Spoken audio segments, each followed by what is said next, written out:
কিন্তু Abu Jahl, Abu Lahab, Utba, cyber ভয়ে নবীর কদমে আসতে পারে। এরকম হয় না?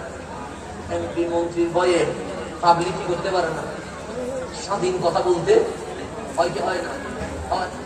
আপনারা স্বাধীনতা বাইরে তারপর কথা বলে আসলে নাই। আপনি জিম্মি মুসলিম মানুষ কি করবে? এখানে আমার মুসলিমের ক্ষমতা বাইরে বিটানি শুরু করে কিছু বুঝতেছেন না। শিক্ষা নেওয়া দরকার।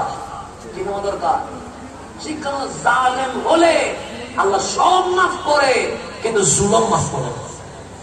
সেই জন্য আমরা যখন তওবা করি তখন তওবাতে হুজুর কি বলে, আজকে তওবার মাধ্যমে সমস্ত গুনাহ মাফ হয়ে গেছে। তওবার মাধ্যমে সমস্ত গুনাহ হয়ে গেছে।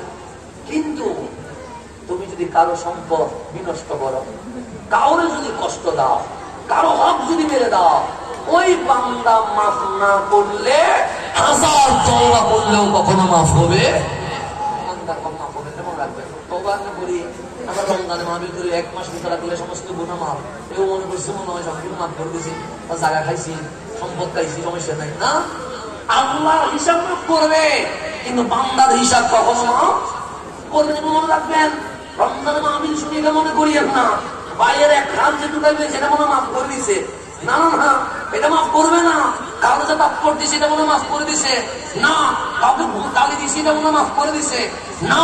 দুর্নীতি করছে এটা মনে মাফ করে দিছে না। বান্দার হক বান্দা মাফ না করা পর্যন্ত মালিক কখনো মাফ করবে না। এটা মনে রাখবেন, তওবা করলে সব মাফ, কিন্তু বান্দার হক মাফ হবে না। এটা মনে রাখবেন। আল্লাহ আমাদেরকে বুঝার তৌফিক নসিব করে।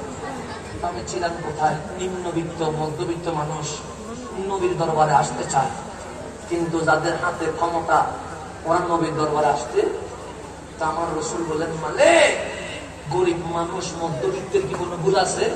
আমার আল্লাহ বলেন, না, কোনো ভুল নাই।